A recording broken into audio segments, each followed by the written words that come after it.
అందరికీ నమస్కారం. ఘోర విషాదం. భూకంపం వల్ల వేల మంది కన్నుమూత. అసలు ఎలా జరిగింది అన్న పూర్తి వివరాలు అయితే తెలుసుకునే ముందు వీడియోని అయితే పూర్తిగా చూడండి. అలాగే సబ్స్క్రైబ్ చేసుకోవడం అయితే మర్చిపోకండి. చాలామంది వీడియోని అయితే చూస్తున్నారు కానీ సబ్స్క్రైబ్ చేసుకోవడమే మర్చిపోతున్నారు. అయితే ప్రకృతి సృష్టించిన బీభత్సానికి వెనుజులా దేశం అయితే అతలాకుతలం అయిపోయింది.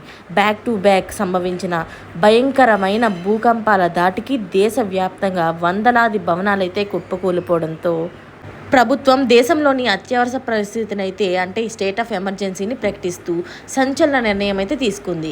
ఈ విపత్తులోని భారీగా ప్రాణ నష్టం జరిగిందని తాత్కాలిక దేశ అధ్యక్షురాలు అధికారికంగా ధృవీకరించారు.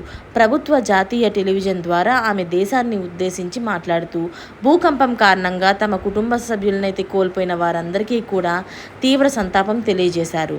అలాగే ప్రస్తుతం శిథిలాల కింద వేలాది మంది చిక్కుకుపోయారని వారిని రక్షించేందుకు అత్యవసర బృందాలు రంగంలోకి దిగాయని చెప్పి వెల్లడించారు. అయితే యునైటెడ్ స్టేట్స్ జియోలాజికల్ సర్వే ప్రకారం నివేదికల ప్రకారం అయితే రాజధాని కారాకస్కు పశ్చిమంగా 284 కిలోమీటర్ల దూరంలో ఉన్న సాన్ ఫెలిప్ సమీపంలో రికార్డు స్కేల్ పైన 7.2 తీవ్రతతో అయితే మొదటి భూకంపం సంభవించింది. అయితే ఇది జరిగిన కొద్ది నిమిషాల వ్యవధిలోనే యుమారే పరిసర ప్రాంతంలో అయితే 7.5 తీవ్రతతో అంటే ఇంకొక 3 పాయింట్లు తీవ్రత ఎక్కువతోని రెండో భూకంపం అయితే సంభవించి ఒక్కసారిగా వెనుజులాను అయితే కుదిపేసింది.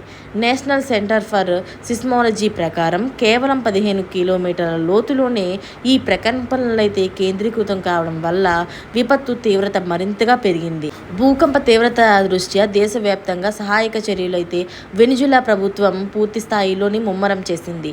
శిథిలాల కింద చిక్కుకుపోయి ఉన్న వారిని సురక్షితంగా బయటకు తీసేందుకు రెస్క్యూ టీమ్స్ రాత్రింబవలు కూడా శ్రమిస్తున్నాయని లౌడ్ స్పీకర్ల ద్వారా స్థానిక ప్రజలను అప్రమత్తం చేస్తున్నారని జాతీయ టెలివిజన్ వేదికగా దేశ ప్రజలందరినీ ఉద్దేశించి ప్రసంగించిన డెల్సీ రోడ్రిగ్స్ ప్రకృతి విపత్తుల్లోని మరణించిన వారి కుటుంబాలకు ప్రభుత్వం తరపున తీవ్ర సానుభూతిని తెలియజేశారు.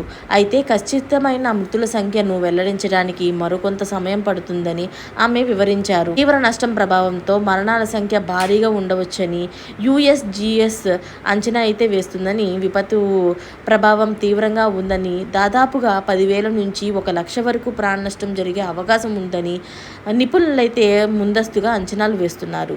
భూ ప్రకంపనలతోని భయపడిన వేలాది మంది ప్రజలు ఇళ్ల నుంచి బయటకు పరిగెత్తి వీధుల్లో కాలం గడుపుతున్నారు.